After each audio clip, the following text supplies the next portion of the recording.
bread over here is theirs too? Yep. One bread? Yeah, they'll go. I personally wanted Willow Roots the most. It was a joint venture, but it was important because I remember being on that line. I remember being on that pantry line and having to, wait and to get the food with 4 kids and all under the age of 5. So to me, it was like really important that I would give back. We moved on from there. And when I came here, I felt like we needed to do that. We needed to push that again.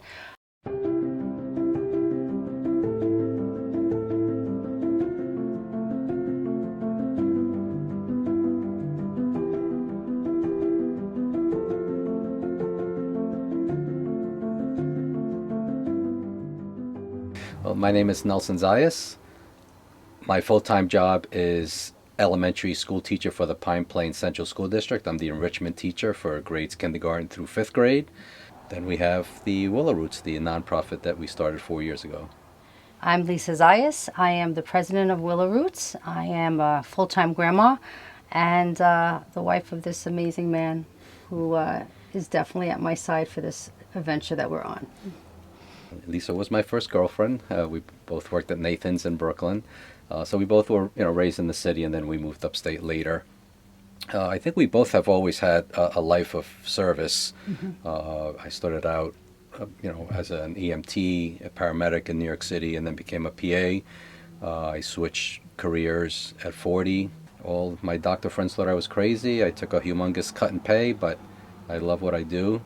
And, I've continued to have jobs being in service to the community. So it's that kind of philosophy that we brought into Willow Roots and what we do. I have breakfast duty as a teacher. And one morning I'm standing at the far end of the cafeteria. This girl comes out of the cafeteria line, goes to the garbage can, dumps her whole tray, and comes across. And she happened to come across me. I said, "Did you just throw all your food away?" At first she said, no, but yeah, she did. And I came home and I explained how much waste is being produced, how much food is being thrown away. And, we started thinking, like, this is crazy. Like, there's absolutely no reason for anyone to go hungry today with the abundance of food that there is. So we started collecting money, not on purpose. It was just, we weren't asking for money, but it started coming in dribs and drabs. So as we were giving food out on our porch, people would just give us a couple bucks here and there. And we were like, okay, well, it's not our money.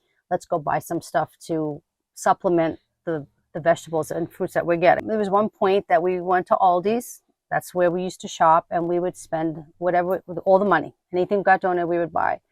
And at one point, we realized that we had spent all the money in the account. Yeah, we it was we had like $600 in the account. Then we had a big shop at Aldi's, and it was $600.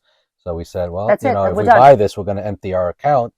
And, Lisa said, well, we got to take care of the people. Let's just do it. We did it. And the next day, it was like $2,600 we got. A $2,600 check was given to us. So as long as we have the money, we'll keep feeding the people. And that's what we've been doing for 4 years. It's a lifesaver. It's a godsend. It puts food on the table for me. Part of the pantry, sort of a side project we do, are the free clothes. We get so many clothes donations that we also give away free clothes during our distributions. And we have had on occasion separate Saturday just for clothing. We talk about the support that we get, and we have been fortunate enough to see that come around. So one of the first families we helped was in the school district. There was a house fire, and they were displaced. They were living somewhere. So we took it upon ourselves to, let's go, buy them some groceries. We lost our home in February of 2016. I think it was our very first night or second night. The Zayas showed up at our house with dinner. Then when we moved into the house we were going to be living in, they showed up with bags of groceries. A couple of years later, that same family now started volunteering for us. They remembered what we did for them, way back when they needed help, and now they were in a better place. And we've had several stories of sort of this pay it forward, where people have come back to volunteer and help us. Yes, with COVID, it was hard. We needed to find a new place. People started rallying around trying to find us a place, and then So I we got a found. message from Kyle Lockheed, who's he's the owner of Genocchio Electric here in town. He had a space for us. We go check it out. You know, we were looking for a bigger space, but you know what? This is great. The thing that always upsets me is that people judge those that come to our line. You know, they came with maybe a nice car, but you didn't know if they lost their job. You didn't know that maybe they got a divorce and that car was being taken by the other spouse. So when people came, we just didn't judge. It just wasn't who we were. But to see people, like, the biggest thing is I'm a hugger, and COVID was really hard for me because I want to hug you and I want to hear your problems and I want to know what's going on and I want to see you face to face. And that was hard. I couldn't hug people, but to see people crying on our line was probably the worst thing. We just kept saying we have to do more.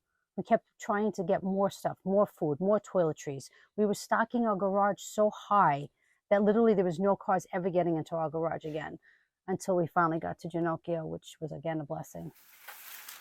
And I think on the last note, I think I remember being told I can't save the world, Lisa. I was told I can't save the world. I used to say, but I can save my little corner.